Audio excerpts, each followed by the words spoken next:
चीज़ों के बारे में कि कौन सी घटना किस प्रकार घटी। जैसे मान लीजिए कि भारत में प्लासी का युद्ध हुआ कि चाहे अपन कह सकते हैं 1857 की क्रांति इसकी हुई। 1857 की क्रांति हुई, भारत का पहला स्वतंत्रता संग्राम जिसे 1857 की क्रांति कहा जाता है। वो क्यों हुआ, कब हुआ, क्यों हुआ? क्योंकि भारत के लोगों पर अंग्रेजों के द्वारा विभिन्न प्रकार के अत्याचार किए जा रहे थे। उसके बहुत सारे कारण थे, उच्च वर्ग से लगाकर निम्न वर्ग के लिए बहुत सारे कारण थे।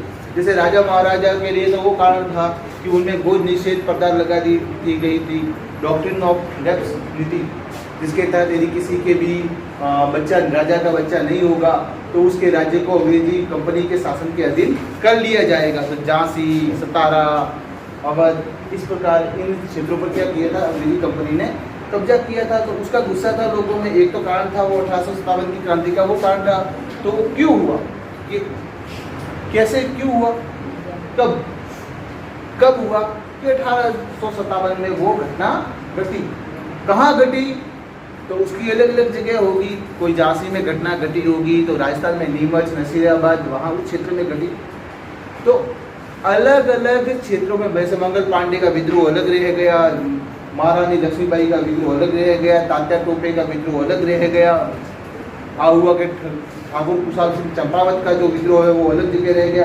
तो ये सब विद्रोह, कोटा का विद्रोह अलग। अब कोटा में क्या हुआ था, वो अपने राजस्थान में विद्रोह की ऐसी हुआ था कि वहाँ के जो मेजर था उसको गर्दन काट के कोटा के दरवाजे पर लटका दी गई, सर लेके घूमे थे वो सैनिक। ऐसी घटनाएं अपने यहाँ पे घटी हुई है। तो कौन सी घटना कहाँ घटी, कब घटी और कैसे घटी, उसके बारे में क्यों घटी, वो भी तो होता है ना।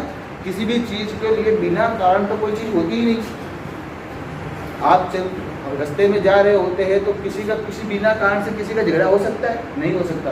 कोई न कोई उसके ऊपर कारण होता जरूर है, ठीक है।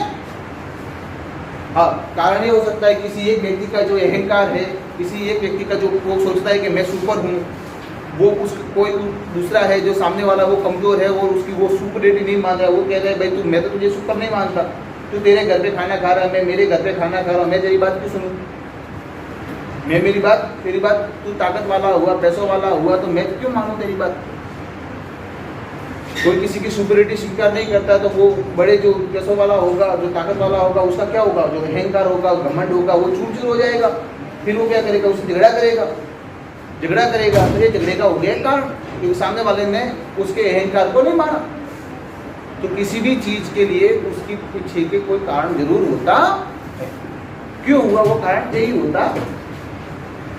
अब हमारे इतिहास में पढ़ते हैं कि कौन सी घटना कब घटी। मैं यहाँ किताब शुरू करने से पहले इस कैसे वाले पॉइंट, कब और कहाँ, इन चीजों के ऊपर मैं आपका ध्यान लेके जाना चाहता हूँ। तारीखें कितनी महत्वपूर्ण है, यहाँ पे आपने दिया हुआ है तारीखें कितनी महत्वपूर्ण है। तारीखें कितनी महत्वपूर्ण है ये मैं आपको बताऊँ।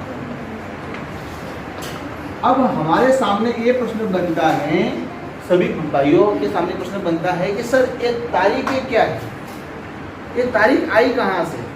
तो देखो बच्चों, हमारे भारत में विक्रम संवत का जो महीना होता है उसमें अपन एकम, शुक्ल पक्ष और कृष्ण पक्ष को मानते हैं।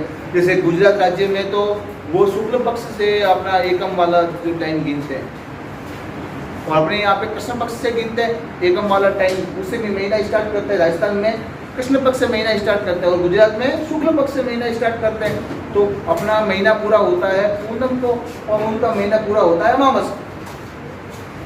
28 दिन का चक्र होता है चंद्रमा की गतियों के अनुसार। तो वो हमारे भारत की जो रीति थी। अब कहोगे सर ये सर 26 नवंबर, 25 दिसंबर, सर ये तारीखें कहाँ से आई, ईस्वी 287 ईस्वी पूर्व, ये तारीखें कहाँ से आई, वो पूछने वाली बात होगी। तो वो तारीखें आई बच्चों रोमन, कहाँ से आई, ग्रीक एम्पायर। आप जानते होंगे भारत में सबसे पहले सबसे शक्तिशाली साम्राज्य था मगध साम्राज्य। कौन सा शक्तिशाली साम्राज्य था, मगध साम्राज्य। मगध साम्राज्य का एक शासक हुआ था, उसका नाम जानते होंगे चंद्रगुप्त मौर्य। आपने सीरियल में देखा होगा, चंद्रगुप्त मौर्य को देखा होगा। चंद्रगुप्त मौर्य और चाणक्य को जरूर आपने देखा होगा। उस समय एक उसमें सेल्यूकस निकेटर होता है। क्या होता है? सेल्यूकस निकेटर होता है। उसकी पुत्री का नाम होता है हेलेना। हेलेना का विवाह होता है चंद्रगुप्त मौर्य के साथ में। तो उस समय तारीखें जो लिखी गई थी, उस समय पहली बार तारीखों का प्रयोग किया गया, जिसके माध्यम से हमें भारत के इतिहास के बारे में जानकारी प्राप्त होती।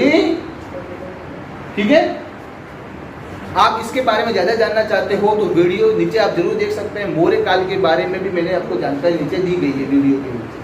बहुत सारे वीडियो इसके नीचे आप जैसे इतिहास में जैसे आप देखोगे तो यहाँ पे आपको एक मुर्दों का टीला दिख रहा है, मुर्दों का टीला नामक एक दिखाई देगा। तो वो वीडियो है सिंधु सभ्यता के बारे में। वो किसके बारे में है? सिंधु सभ्यता के बारे में। कोई ताम्रपाषाण काल के बारे में, कोई इतिहास में कौन से इतिहास का बाद में आए, तो वो चीज़ें उनके बारे में आपको अच्छी चीज़ें ढूंढने को मिलेगी।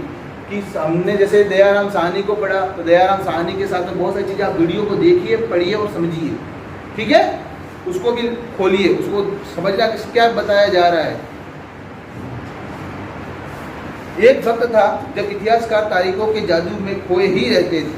कब किस राजा की ताजपोशी हुई, कब कौन सा युद्ध हुआ, इन्हीं तारीखों पर गर्मा गर्म में बहसें चलती थी। आम समझ के हिसाब से इतिहास को तारीखों का प्राय माना जाता है।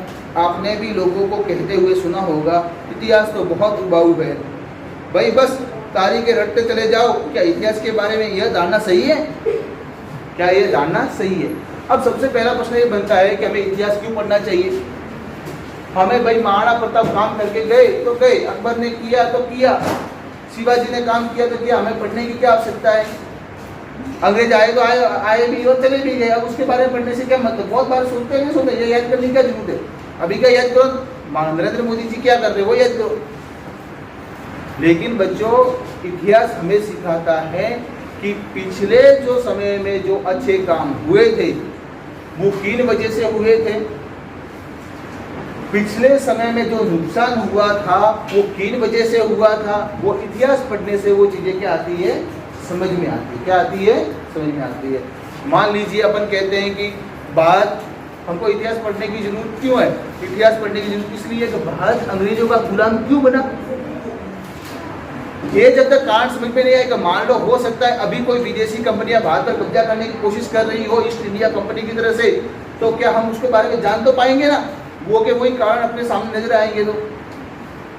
तो सभी इन चीजों को पढ़ना जरूरी होता है, अपने को कनेक्ट करना होता है कि जो पुराने समय में जो अपने से गलती हुई है वो अगली बार गलती नहीं। अच्छे काम हुए, जैसे अपने